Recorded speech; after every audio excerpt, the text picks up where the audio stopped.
ಮುಂಚೆ ನಮ್ಮ ಅಮ್ಮಂಗ್ ಬರ್ತಿತ್ತು, ಈಗ ಬರ್ತಾ ಇಲ್ಲ. ಅದನ್ನ ನಮ್ಮ ಅಮ್ಮ ಒಂದ್ 4-5 ಸಲ ಬ್ಯಾಂಕಿಗೆ ಹೋಗಿ ವಿಚಾರಿಸ್ತು, ಅದ್ ಬಂದಿಲ್ಲ ಅಂದ್ರು. ಆದ್ರೂ ಸರ್ಕಾರ ಈ ತರ ಮಾಡ್ಬಾರ್ದಿತ್ತು, ನಂಬಿಕೆ ದ್ರೋಹ ಮಾಡ್ತು.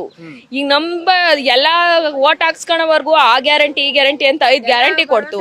ಈಗೆಲ್ಲ ಭರವಸೆ ಕೊಟ್ಟಾದ್ಮೇಲೆ ಈ ತರ ಮೋಸ ಮಾಡೋದ್ ತಪ್ಪಲ್ವಾ? ನಾವು ಎಷ್ಟ್ ನಂಬಿಕೆ ಇಟ್ಟು ಅವ್ರ ಮೇಲೆ ನಮ್ ರಾಜ್ಯದಲ್ಲಿ ನಮ್ಗೆ ಒಳ್ಳೇದಾಗುತ್ತೆ ಅನ್ನೋ ಉದ್ದೇಶಕ್ಕಲ್ವಾ ನಾವು ಒಬ್ಬ ವ್ಯಕ್ತಿನ ಆಯ್ಕೆ ಮಾಡಿ ಆರಿಸಿದೀವಿ ಅಂದ್ರೆ ಆ ವ್ಯಕ್ತಿಗೆ ಎಷ್ಟು ಜವಾಬ್ದಾರಿ ಇರ್ಬೇಕಲ್ವಾ? ಆ ವ್ಯಕ್ತಿಗೆ ಜವಾಬ್ದಾರಿ ಇಲ್ದ್ಮೇಲೆ ಯಾಕೆ ಅವರಿಗೆ CM ಸೀಟು ಬೇಡ? ಅವರೇ ಬೇಡ, ಬೇರೆ ಇರ್ಲೇಳು. ನಮ್ ರಾಜ್ಯ ಒಳ್ಳೆ ರೀತಿ ನಡೆಸ್ಕೊಂಡು ಹೋಗೋಂತ ಪ್ರಜೆ ಬರ್ಲಿ. ನಮ್ಗೆ ಇಂತ ಪ್ರಜೆ ನಮಗ್ ಬೇಕಾ? ಅಂದ್ರೆ ಈಗ ಎಲೆಕ್ಷನ್ ಟೈಮಲ್ಲಿ ಗ್ಯಾರಂಟಿ ಘೋಷಣೆ ಮಾಡಿದ್ರಲ್ಲ, ನಿಮ್ಗೆ ಅಂದ್ರೆ ಉಚಿತ ಬಸ್ ಕೊಡ್ತೀವಿ, ಅಂದ್ರೆ ನಿಮ್ಮ ಅಕೌಂಟಿಗೆ ಹಣ ಹಾಕ್ತಿವಿ ಅಂತ, ಅದನ್ನೆಲ್ಲ ನೋಡಿ ನೀವು ಓಟ್ ಹಾಕಿದ್ರಾಗ? ಅದನ್ನೆಲ್ಲ ನೋಡಿ ಓಟ್ ಹಾಕ್ಲಿಲ್ಲ. ಆದ್ರೆ ನಮ್ಗೆ ಒಳ್ಳೆ ಪ್ರಜೆ ಸಿಗ್ತಾನೆ ಅಂತ ಓಟ್ ಹಾಕ್ತು. ಆದ್ರೆ ಕೆಲವರು ಅದನ್ನೇ ನಂಬ್ಕೊಂಡು ಜೀವನ ಮಾಡ್ತಿದಾರಲ್ಲ, ಅವ್ರಿಗೆ ಕೆಲವ್ರಿಗೆ ಅದರಿಂದ ಎಷ್ಟೋ ಹೆಲ್ಪ್ ಆಗಿದೆ. ಈಗ ಸಡನ್ ಆಗಿ ನಿಲ್ಸ್ಬಿಟ್ರೆ ಅವ್ರ ಗತಿ ಏನು? ಮುಂಚೆ ಏನೋ ಹೆಂಗ ನಡೀತಿತ್ತು, ಅವ್ರ ಹೆಂಗ ಮಾಡ್ಕೊಳರು. ಈಗ ಇವ್ರು ಯಾಕೆ ಗ್ಯಾರಂಟಿ ಕೊಡ್ಬೇಕಿತ್ತು? ಇವ್ರು ಸುಮ್ನೆ ಇರ್ಬೇಕಿತ್ತು. ಇವ್ರು ಸುಮ್ನೆ ನಾವು ಬಸ್ ಉಚಿತ ಕೊಡ್ತೀವಿ, ಕರೆಂಟ್ ಉಚಿತ ಕೊಡ್ತೀವಿ, 200 ಯೂನಿಟ್ ಕೊಡ್ತೀವಿ, ಗೃಹಲಕ್ಷ್ಮಿ ಕೊಡ್ತೀವಿ, ಅನ್ನ ಭಾಗ್ಯ ಕೊಡ್ತೀವಿ ಅಂತ ಯಾಕೆ ಹೇಳ್ಬೇಕಿತ್ತು? ಇವ್ರು ಇಷ್ಟೆಲ್ಲ ಹೇಳೋದ್ರಿಂದ ತಾನೇ ಅವರು ಒಂದು ಭರವಸೆ ಮೇಲೆ ನಮ್ದು ನಮ್ ಪ್ರಜೆ ನಮ್ ದೇಶಕ್ಕೆ ಒಳ್ಳೆ ಮಾಡ್ತಾರೆ ಅನ್ನೋ ಉದ್ದೇಶಕ್ಕೆ ತಾನೇ ಅವರು ಗೆಲ್ಸಿತ್ತು. ಇವ್ರು ಇಷ್ಟೊಂದು ಮೋಸ ಮಾಡಿದ್ಮೇಲೆ ಇವ್ರ ಮೇಲೆ ನಂಬಿಕೆ ಇಡೋದು ಹೇಗೆ? ಗೊತ್ತಿಲ್ಲ. ಎಷ್ಟು ಟೈಮ್ ಆಯ್ತು ಬರದೆ? ಅದೇ ಎರಡು ಟೈಮ್ನಿಂದ ಬತ್ತಲೇ ಇಲ್ಲ, 2 ತಿಂಗಳಿಂದಲೂ. 2-3 ತಿಂಗಳಿಂದ ಬರ್ತಿಲ್ಲ. ಅದೇ ಎಷ್ಟು ಟೈಮಿಂದ ಬರ್ತಿಲ್ಲ? ಅದೇ 2 ತಿಂಗಳಿಂದ ಬರ್ತಾ ಇಲ್ಲ. ಹೌದಾ? ಕೇಳಿದ್ರೆ ಯಾರಿಗಾದ್ರೆ ಯಾಕೆ ಬರ್ತಿಲ್ಲ ಅಂತ? ಏನಂದ್ರು? ಅವ್ರು ಸಿದ್ದರಾಮಯ್ಯ ಹಾಕಿಲ್ಲ ಅಂದ್ರು. ಹೌದು. ಬಂಧುಗಳೇ ನಮಸ್ಕಾರ, ಹೇಗಿದ್ರೆ ನೀವೆಲ್ಲರೂ? ನಾನು ಸುಬ್ರಹ್ಮಣ್ಯ ಎಸ್ ಹಂಡಿಗೆ. ಬಂಧುಗಳೇ, ಸಿದ್ದರಾಮಯ್ಯ ನೇತೃತ್ವದ ಕಾಂಗ್ರೆಸ್ ಸರ್ಕಾರ ಅಧಿಕಾರಕ್ಕೆ ಬರೋದಕ್ಕೆ ಪ್ರಮುಖ ಕಾರಣ ಈ ಪಂಚ ಗ್ಯಾರಂಟಿ ಯೋಜನೆಗಳು. ಕರ್ನಾಟಕದಲ್ಲಿ ಇದು ಸಕ್ಸಸ್ ಆದಂತಹ ಕಾರಣಕ್ಕಾಗಿ ಕೇವಲ ನಮ್ಮ ರಾಜ್ಯಕ್ಕೆ ಮಾತ್ರ ಸೀಮಿತ ಆಗಲಿಲ್ಲ, ಬೇರೆ ಬೇರೆ ರಾಜ್ಯಗಳಲ್ಲೂ ಕೂಡ ಈ ಗ್ಯಾರಂಟಿ ಯೋಜನೆಗಳ ಪ್ರಯೋಗವನ್ನ ಮಾಡಲಾಗ್ತಾ ಇದೆ. ಇನ್ನು ರಾಜ್ಯದಲ್ಲಿ ಕಾಂಗ್ರೆಸ್ನ ಈ ಗ್ಯಾರಂಟಿಯನ್ನ ಕಟುವಾಗಿ ಟೀಕಿಸ್ತಾ ಇದ್ದಂತಹ ಬಿಜೆಪಿ ಹೇಳುವುದು ಒಂದು ಮಾಡುವುದು ಇನ್ನೊಂದು ಎನ್ನುವಂತೆ ಬೇರೆ ಬೇರೆ ರಾಜ್ಯಗಳಲ್ಲಿ ತಾನೇ ಈ ಪ್ರಯೋಗಕ್ಕೆ ಇಳಿತು. ಅಷ್ಟರ ಮಟ್ಟಿಗೆ ಈ ಗ್ಯಾರಂಟಿ ಯೋಜನೆಗಳು ಇಡೀ ದೇಶಾದ್ಯಂತ ಸುದ್ದಿಯಲ್ಲಿವೆ, ಚರ್ಚೆಯಲ್ಲಿ ಇವೆ.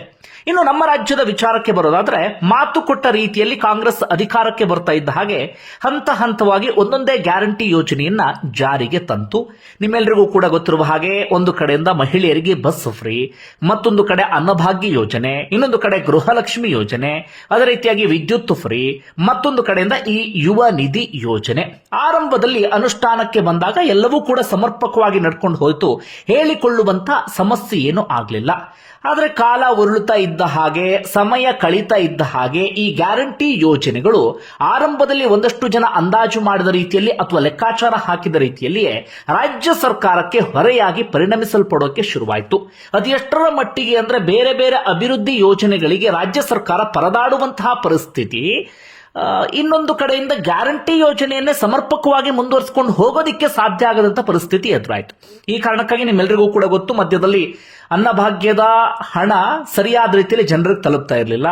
ಗೃಹಲಕ್ಷ್ಮಿ ಯೋಜನೆಯ ಹಣ 2 ತಿಂಗಳಿಗೊಮ್ಮೆ 3 ತಿಂಗಳಿಗೊಮ್ಮೆ ಬರೋದಕ್ಕೆ ಶುರುವಾಗಿತ್ತು, ನೀವೆಲ್ಲರೂ ಕೂಡ ಗಮನಿಸಿದ್ದೀರಿ. ಅದಾದ ಬಳಿಕ ಈ ಗ್ಯಾರಂಟಿ ಯೋಜನೆಯನ್ನ ಮುಂದುವರಿಸಿಕೊಂಡು ಹೋಗಲೇಬೇಕು ಎನ್ನುವಂತ ಕಾರಣಕ್ಕಾಗಿ ರಾಜ್ಯ ಸರ್ಕಾರವೂ ಕೂಡ ದರ ಏರಿಕೆಯ ನಿರ್ಧಾರವನ್ನ ತೆಗೆದುಕೊಳ್ತಾ ಹೋಯಿತು.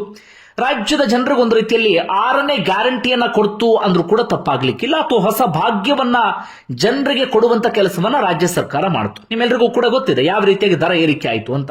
ಒಂದು ಕಡೆಯಿಂದ ಪೆಟ್ರೋಲ್ ಡೀಸೆಲ್ ಬೆಲೆ ಏರಿಕೆ, ರಾಜ್ಯ ಸರ್ಕಾರ ತನಗೆ ಏನು ಟ್ಯಾಕ್ಸ್ ಹಾಕೋದಿಕ್ಕೆ ಅವಕಾಶ ಇತ್ತು ಆ ಟ್ಯಾಕ್ಸ್ ಅನ್ನ ಹೆಚ್ಚಳ ಮಾಡಿಬಿಡ್ತು. ಆಸ್ತಿ ನೋಂದಣಿ ಮತ್ತೆ ಮುದ್ರಾಂಕ ಶುಲ್ಕ ಹೆಚ್ಚಳ ಆಯಿತು, ಆಲ್ಕೋಹಾಲ್ ದರ ಹೆಚ್ಚಳ ಆಯಿತು, ವಾಹನಗಳ ರಿಜಿಸ್ಟ್ರೇಷನ್ ದರ ಹೆಚ್ಚಳ ಆಯಿತು, KSRTC BMTC 15% ಪುರುಷರಿಗೆ ಆ ದರ ಹೆಚ್ಚಳ ಆಯಿತು, ನೀರಿನ ದರ ವಿದ್ಯುತ್ ದರ ಹೆಚ್ಚಳಕ್ಕೆ ಪ್ಲಾನ್ ಮಾಡ್ತಾ ಇದೆ. ಇನ್ನೊಂದು ಕಡೆಯಿಂದ ಮೆಟ್ರೋ ಬೆಲೆ ಕೂಡ ಜಾಸ್ತಿ ಆಗಿದೆ, ಕೇಂದ್ರ ರಾಜ್ಯ 2 ಪಾಲು ಕೂಡ ಇದೆ ಬಿಡಿ ಅದರಲ್ಲಿ. ಅದೇ ರೀತಿಯಾಗಿ ಪರಿಶಿಷ್ಟ ಜಾತಿ ಮತ್ತೆ ಪಂಗಡಕ್ಕೆ ಮೀಸಲಿಟ್ಟಂತ ಹಣ ಅದನ್ನು ಕೂಡ ಈ ಗ್ಯಾರಂಟಿ ಯೋಜನೆಗಳಿಗೆ ವಿನಿಯೋಗಿಸಿಕೊಳ್ಳುವಂತ ಕೆಲಸವನ್ನ ಮಾಡ್ತು.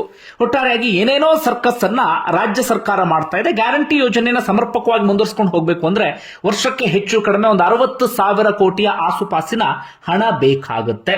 ರಾಜ್ಯ ಸರ್ಕಾರ ಈಗಲೂ ಕೂಡ ಹೇಳ್ತಾ ಇದೆ ನಮ್ಮ ಹತ್ರ ಹಣ ಇದೆ, ನಾವು ಅದನ್ನ ಮುಂದುವರಿಸಿಕೊಂಡು ಹೋಗ್ತೇವೆ, ಯಾವುದೇ ರೀತಿಯಲ್ಲೂ ಕೂಡ ಸಮಸ್ಯೆ ಆಗೋದಿಲ್ಲ ಅಂತ. ಇದರ ನಡುವೆ ಈಗ ಮತ್ತೊಮ್ಮೆ ಗೃಹಲಕ್ಷ್ಮಿ ಯೋಜನೆಗೆ ಗ್ರಹಣ ಹಿಡಿದಂತಾಗಿದೆ.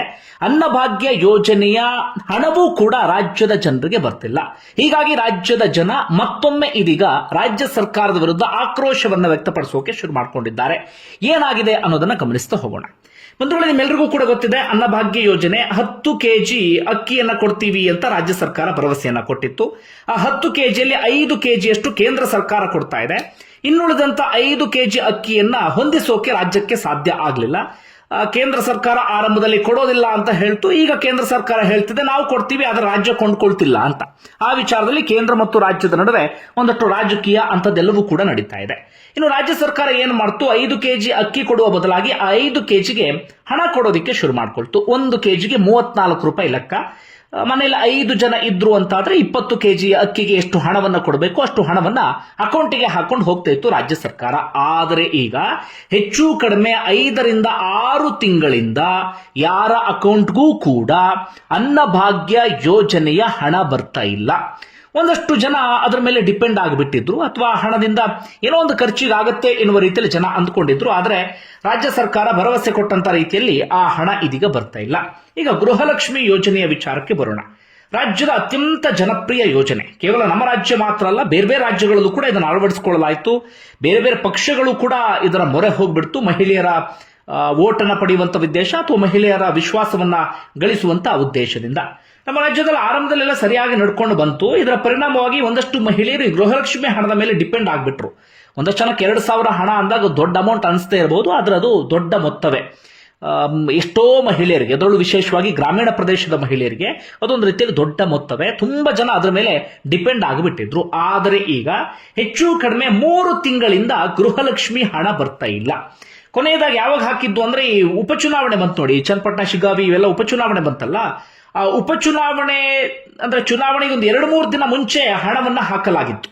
ಅದು ಕೇವಲ ರಾಜಕೀಯ ಲಾಭ ಅನ್ನೋದ್ರಲ್ಲಿ ಯಾವುದೇ ಅನುಮಾನವೂ ಕೂಡ ಇಲ್ಲ. ಮಹಿಳೆಯರ ವಿಶ್ವಾಸ ಗಳಿಸುವಂತ ಉದ್ದೇಶದಿಂದ ಈ ಉಪಚುನಾವಣೆಯ ಸಂದರ್ಭದಲ್ಲೇ ಅಥವಾ ಮತದಾನದಕ್ಕೆ ಒಂದು 2-3 ದಿನ ಇದ್ದಾಗ ಹಣವನ್ನ ಹಾಕಲಾಗಿತ್ತು. ಅದಾದ ಬಳಿಕ ನವೆಂಬರ್, ಡಿಸೆಂಬರ್, ಜನವರಿ ಹೆಚ್ಚು ಕಡಿಮೆ 15, 16 ಮತ್ತೆ 17ನೇ ಕಂತಿನ ಹಣ ಇನ್ನೂ ಕೂಡ ಮಹಿಳೆಯರ ಅಕೌಂಟ್ಗೆ ಹೋಗಿಲ್ಲ. ಹೀಗಾಗಿ ಗೃಹಲಕ್ಷ್ಮಿಯರು ಅಥವಾ ಮಹಿಳೆಯರು ಪ್ರತಿದಿನ ಬ್ಯಾಂಕ್ ಮೆಟ್ಟಿಲನ್ನು ಹತ್ತೋದು ವಾಪಸ್ ಬರೋದು ಮಾಡ್ತಿದ್ದಾರೆ. ಒಂದಷ್ಟು ಜನ ಅವ್ರದ್ದೇ ಏನೋ ಟೆಕ್ನಿಕಲ್ ಸಮಸ್ಯೆ ಆಗಿದೆ ಎನ್ನುವ ರೀತಿಯಲ್ಲಿ ಯೋಚನೆಯನ್ನ ಮಾಡ್ತಿದ್ದಾರೆ. ಇನ್ನೊಂದಷ್ಟು ಮಂದಿ ಈ ಯೋಜನೆ ನಿಂತು ಹೋಗ್ಬಿಡುತ್ತಾ ಎನ್ನುವ ರೀತಿಯಲ್ಲಿ ಅವರು ಕೂಡ ಚರ್ಚೆಯನ್ನ ಮಾಡ್ತಿದ್ದಾರೆ. ಒಟ್ಟಾರೆಯಾಗಿ 3 ತಿಂಗಳಿಂದ ಹಣ ಬಂದಿಲ್ಲ. 1 ತಿಂಗಳು ಬರದೇ ಇದ್ದಾಗ ಸುದ್ದಿ ಆಗಿಲ್ಲ, 2 ತಿಂಗಳು ಬರೆದಿದ್ದಾಗಲೂ ಕೂಡ ಸುದ್ದಿ ಆಗಿಲ್ಲ. ಈಗ 3 ತಿಂಗಳು ಬಂದಿಲ್ಲ ಅಂದಾಗ ಸಹಜವಾಗಿ ಸುದ್ದಿ ಆಗ್ತಾ ಇದೆ. ಇನ್ನು ಲಕ್ಷ್ಮೀ ಹೆಬ್ಬಾಳ್ಕರ್ ಹಾಕ್ತೀವಿ ಅಂತಿದ್ದಾರೆ, DK ಶಿವಕುಮಾರ್ ಇಲ್ಲ ಹಾಕ್ತೀವಿ ಅಂತಿದ್ದಾರೆ. ಸಿದ್ದರಾಮಯ್ಯ ಅವರು ಕೇಳಿದ್ರೆ ಗೊತ್ತಿಲ್ಲ ನನಗೆ, ಹಾಕ್ತೀವಿ ನೋಡೋಣ ಎನ್ನುವ ರೀತಿಯಲ್ಲಿ ಅವರು ಕೂಡ ಹೇಳ್ತಿದ್ದಾರೆ. ಈಗ ಇರುವಂತಹ ಪ್ರಶ್ನೆ ಏನಪ್ಪಾ ಅಂದ್ರೆ, ರಾಜ್ಯ ಸರ್ಕಾರ ಹೇಳ್ತದೆ ನಮಗೆ ಗ್ಯಾರಂಟಿಗೆ ಎಷ್ಟು ಹಣ ಬೇಕೋ ಅಷ್ಟು ಹಣ ನಮ್ಮ ಹತ್ರ ಇದೆ, ಯಾವುದೇ ರೀತಿಯಲ್ಲೂ ಕೂಡ ಸಮಸ್ಯೆ ಇಲ್ಲ. ಒಂದು ಕಡೆಯಿಂದ ಅಭಿವೃದ್ಧಿ ಕೆಲಸವೂ ಕೂಡ ಆಗುತ್ತೆ, ಮತ್ತೊಂದು ಕಡೆಯಿಂದ ಗ್ಯಾರಂಟಿ ಯೋಜನೆಯನ್ನು ಕೂಡ ಮುಂದುವರಿಸಿಕೊಂಡು ಹೋಗ್ತೇವೆ ಅಂತ ಹೇಳಿ ಒಂದು ಕಡೆಯಿಂದ ಆ ರೀತಿಯಾಗಿ ಹೇಳ್ತಿದ್ದಾರೆ ಹಣ ಇದೆ ಅಂತ ಹೇಳಿ. ಆದ್ರೆ ಇನ್ನೊಂದು ಕಡೆಯಿಂದ ಹಣ ತಲುಪಬೇಕಾದಂತವ್ರಿಗೆ ಹಣ ತಲುಪ್ತಾ ಇಲ್ಲ. ಹಾಗಾದ್ರೆ ಹಣ ಎಲ್ಲಿ ಹೋಗ್ತಿದೆ? ಇದು ಸಹಜವಾಗಿ ಉದ್ಭವ ಆಗುವಂತ ಪ್ರಶ್ನೆ. ಒಂದ್ ಕಡೆಯಿಂದ ದರನ್ನ ಏರಿಕೆ ಮಾಡ್ಕೊಂಡು ಹೋಗಿದ್ದೀರಿ, ಎಲ್ಲ ಬೆಲೆಯೂ ಕೂಡ ಹೈಕ್ ಆಗಿಬಿಟ್ಟಿದೆ, ಆ ಮೂಲಕ ಗ್ಯಾರಂಟಿಗೆ ಹಣವನ್ನ ಹೊಂದಿಸ್ತಾ ಇದ್ದೀರಿ. ಇನ್ನೊಂದು ಕಡೆಯಿಂದ ನಮ್ಮ ಹತ್ರ ಹಣ ಇದೆ ಎನ್ನುವಂತ ಮಾತನ್ನು ಕೂಡ ಹೇಳ್ತಿದ್ದೀರಿ. ಆದ್ರೆ ಹಣ ತಲುಪಬೇಕಾದಂತವ್ರಿಗೆ ತಲುಪ್ತಾ ಇಲ್ಲ. 5 ತಿಂಗಳಿಂದ ಅನ್ನಭಾಗ್ಯದು ಬಂದಿಲ್ಲ, ಗೃಹಲಕ್ಷ್ಮಿ ಹಣವೂ ಕೂಡ ಬಂದಿಲ್ಲ. ಬಸ್ ಫ್ರೀ ಅಂತೂ ತಕ್ಷಣಕ್ಕೆ ಹಂಗೆ ದಿಢೀರ್ ಅಂತ ನಿಲ್ಲಿಸ್ಬಿಡೋಕ್ ಆಗೋದಿಲ್ಲ. ಹಂಗೆ ನಿಲ್ಸೋ ಅವಕಾಶ ಇದ್ದಿದ್ರೆ ಅದನ್ನು ಕೂಡ ನಿಲ್ಲಿಸ್ಬಿಡ್ತಿದ್ರು ಅಂತ ಕಾಣುತ್ತೆ. ಇನ್ನು ಫ್ರೀ ಕರೆಂಟು ದಿಢೀರ್ ಅಂತ ನಿಲ್ಸಕ್ಕಾಗಲ್ಲ, ಆ ಕಾರಣಕ್ಕಾಗಿ ಅದು ಮುಂದುವರ್ಕೊಂಡು ಹೋಗ್ತಾ ಇದೆ. ಇಲ್ಲಾಂದ್ರೆ ಅದನ್ನು ಕೂಡ ನಿಲ್ಲಿಸ್ಬಿಡ್ತಿದ್ರು ಅಂತ ಕಾಣುತ್ತೆ. ಈ ಯಾವುದು ನಿಲ್ಸೋದಕ್ಕೆ ಸಾಧ್ಯವೋ ಅವೆರಡನ್ನ ಈಗ ಸದ್ಯಕ್ಕೆ ನಿಲ್ಲಿಸ್ಬಿಟ್ಟಿದ್ದಾರೆ, ಗೃಹಲಕ್ಷ್ಮಿ ಮತ್ತೊಂದು ಕಡೆಯಿಂದ ಅನ್ನಭಾಗ್ಯ. ಹಾಗಾದ್ರೆ ಹಣ ಎಲ್ಲಿ ಹೋಗ್ತಿದೆ, ಯಾರ ಜೇಬಿಗೆ ಹೋಗ್ತಾ ಇದೆ? ಇದು ಸಹಜವಾಗಿ ಮೂಡುವಂತ ಪ್ರಶ್ನೆ. ಇನ್ನು ನೀವು ಹಿಂದೆ ಭರ್ಜರಿಯಾಗಿ ಭರವಸೆಯನ್ನ ಕೊಟ್ಟು ಈಗ ಸಮರ್ಪಕವಾಗಿ ಆ ಗ್ಯಾರಂಟಿ ಯೋಜನೆಯನ್ನು ಮುಂದುವರಿಸಿಕೊಂಡು ಹೋಗೋದಿಲ್ಲ ಅಂದ್ರೆ ಕೊಟ್ಟ ಮಾತು ತಪ್ಪಿದ ರೀತಿಯಲ್ಲಿಯೇ ಆಗತ್ತೆ. ಬಂಧುಗಳು, ಇದು ಸದ್ಯದ ಒಂದಷ್ಟು ಬೆಳವಣಿಗೆ. ನಿಮ್ಗೆ ಏನನ್ಸುತ್ತೆ? ನಿಮ್ಗೆ ಎಷ್ಟು ತಿಂಗಳಿಂದ ಬಂದಿಲ್ಲ ಅದನ್ನು ಕಮೆಂಟ್ ಬಾಕ್ಸ್ ಅಲ್ಲಿ ಮೆನ್ಷನ್ ಮಾಡಿ. ಧನ್ಯವಾದ. ವಿಡಿಯೋ ನೋಡಿದ್ದಕ್ಕಾಗಿ.